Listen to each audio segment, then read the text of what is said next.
Hi all, recent டேஸாக எனக்கு வந்து மோஸ்ட் ரெக்வஸ்டட் கமெண்ட் நீங்கள் பீட்ஸுக்கு என்ன த்ரெட் யூஸ் பண்ணுறீங்க அப்படின்னு தான். ஸோ அதை பற்றி தான் இந்த வீடியோவில் நான் கிளியராக எக்ஸ்பிளைன் பண்ணியிருக்கேன்.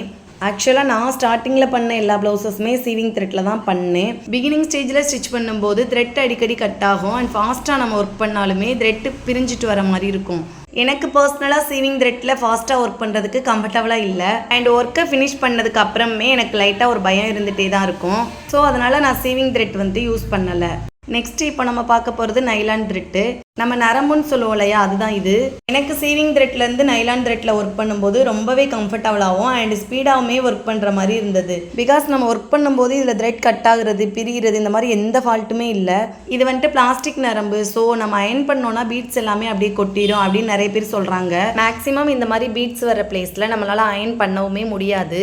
அப்படியே நம்ம அது மேலே அயன் பண்ணாலுமே அது அயனிங்கும் ஆகாது. பிகினராக இருக்கவங்க கண்டிப்பாக நைலான் த்ரெட் ட்ரை பண்ணலாம். பீட் ஸ்டிச் பண்ணுறதுக்கு இது ரொம்பவே ஈஸியாக வரும். என்னதான் நம்ம நல்லா பழகிருந்தாலுமே சீவிங் த்ரெட்ல அப்பப்போ லைட்டாக பிசுறு தட்டுற மாதிரி தான் இருக்கும். நைலானில் நம்ம ஒர்க் பண்ணும்போது த்ரெட் கட் ஆகி பீட்ஸ் கொட்டிடுமோ அப்படின்ற எந்த பயமுமே இல்லை. ஸோ நான் பீட் ஸ்டிச் பண்ணுறதுக்கு எப்போவுமே நைலான் த்ரெட் தான் யூஸ் பண்ணுறேன். இந்த வீடியோ கண்டிப்பாக உங்களுக்கு யூஸ்ஃபுல்லாக இருக்குன்னு நினைக்கிறேன். தேங்க்ஸ் ஃபார் வாட்சிங்.